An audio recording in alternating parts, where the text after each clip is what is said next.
Welcome back to another edition of Sports Sunday, and for this Sports Sunday, we are going to be highlighting several leagues, including this week's college basketball upsets, which will have an impact on Selection Sunday, which is in 2 weeks from now. We're also going to be discussing a big trade that happened earlier this week, which was actually finalized going into this. Also, a notable NFL free agency as well, especially one big free agent where we're wondering where he is going to go, but more on that later. We're also going to be discussing NBA action that is currently going on today. We're also going to be talking about Week 4 of the Alliance of American Football and also international football as well with the Premier League, a couple of Serie A matches, and as well as the opening weekend to Major League Soccer, the League of Football here in the U.S. So to get started here with college basketball, there were several upsets this past weekend, the most notable being Indiana defeating the number 6 Michigan State Spartans. So Indiana is trying to make a case for them to get into the tournament, and now with conference tournaments coming up, this definitely will help them out.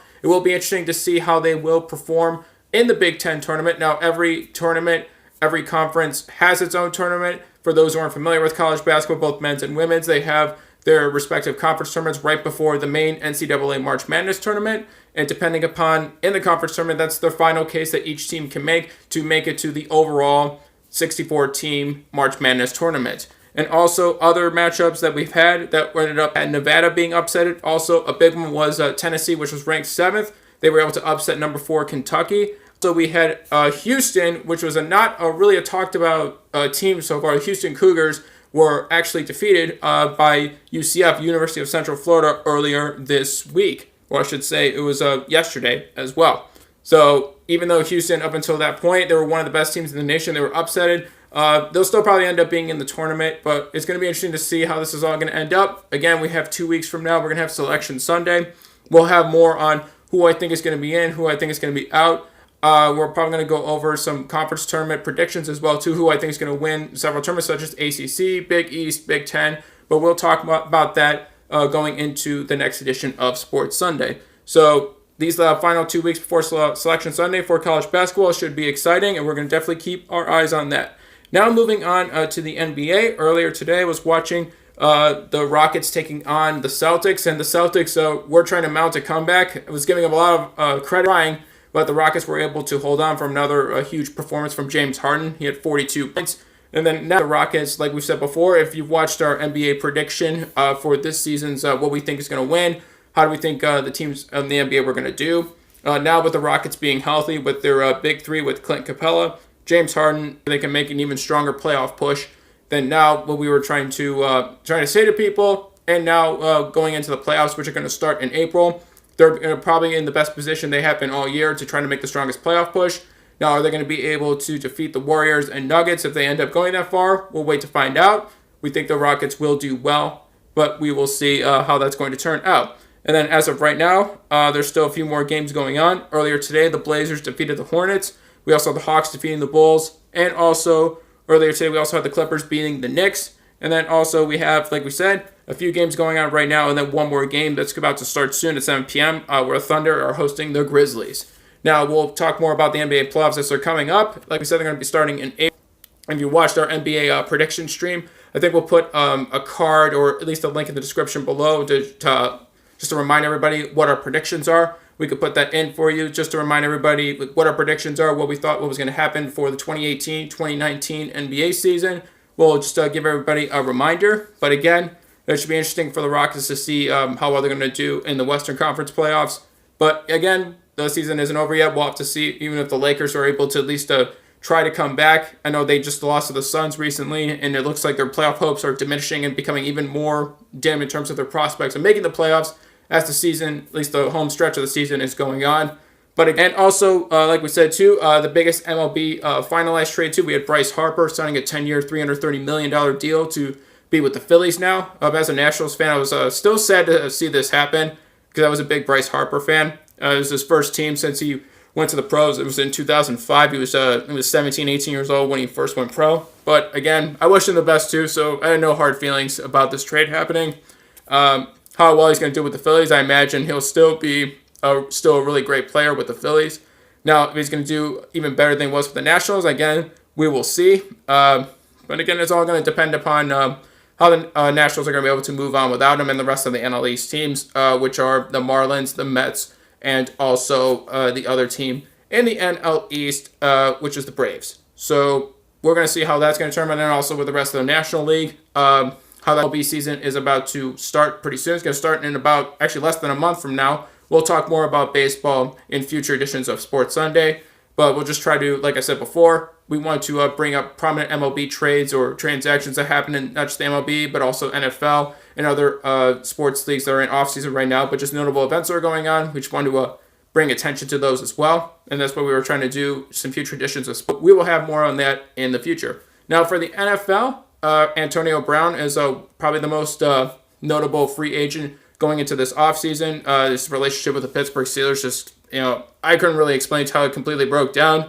Probably maybe had something to do maybe starting with Le'Veon Bell, the way that turned out, and then also just how they fell apart last year as well, too, because I haven't remember a time, too, where the Steelers were played as bad as they did in the second half of this past season. I just can't remember a time, too, where they just couldn't really execute any plays on the field, and they just didn't look like the Steelers that I really have grown accustomed to seeing. Now, are they going to be able to rebound? Again, that's going to determine, amongst other factors, too. Eventually, they're going to have to replace their quarterback, Ben Roethlisberger. It's going to all just come down to, are they able to effectively just, the players that brought them to their prominence, at least recent prominence, that they have enjoyed, or at least their recent success, are they going to be able to replace them? Not just talking about with Le'Veon Bell, too, with James Conner. I don't know if he's going to be able to really fill the shoe left. And then also with Antonio Brown now gone. And then eventually Ben Roethlisberger is eventually not going to be playing anymore. I'm not sure when Ben Roethlisberger is going to retire. But again, that's going to be a big factor in determining how the Steelers' future is going to look. I think right now Mike Tomlin, head coach of the Steelers, right now he's safe for the time being. But as of right now, I'm probably not the first person to say this too. He's probably that's probably thinner ice right now too. So depending upon how this next season goes too, it's probably going to be the biggest deciding factor on what his future with the Steelers organization is going to be. But again, any other notable events, not just for Antonio Brown, for the rest of the free agents in the NFL. We have the NFL draft that's going to be coming up as well too. We'll try to talk more about just prominent prospects and what we think who are going to be to watch when the NFL draft is coming up. We'll have more on that in future editions of Sports Sunday.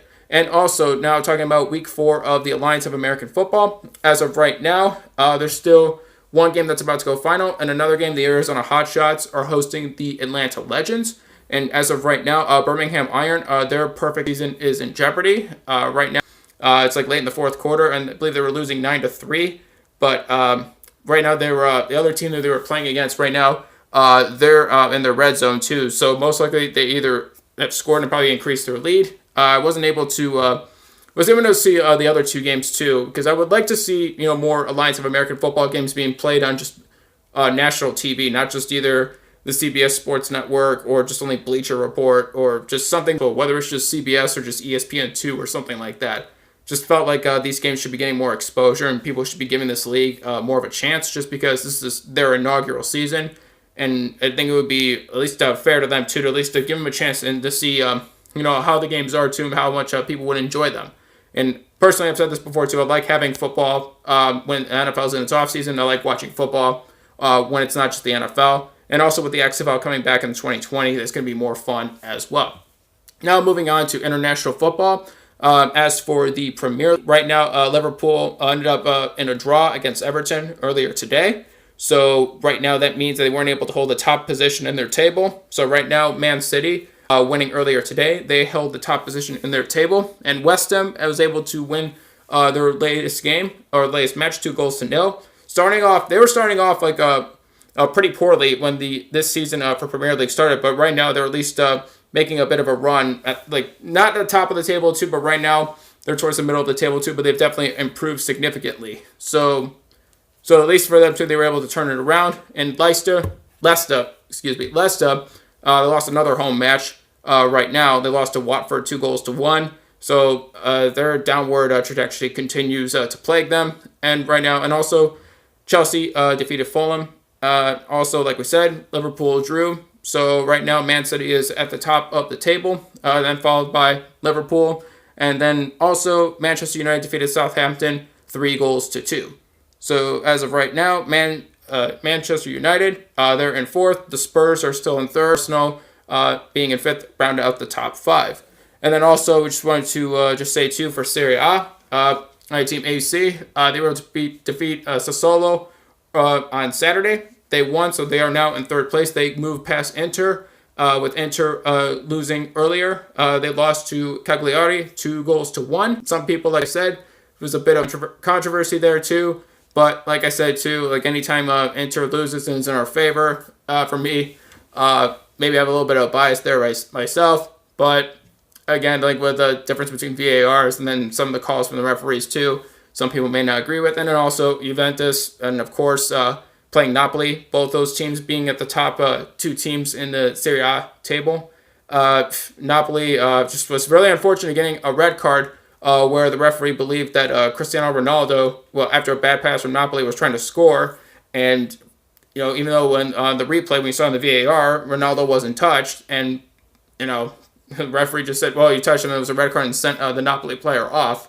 And just with that, just a bit of a unfortunate luck for Napoli. And then Juventus as well, too. They won 2-1. And even though Napoli had a chance to tie it with a penalty kick, they weren't able to do so.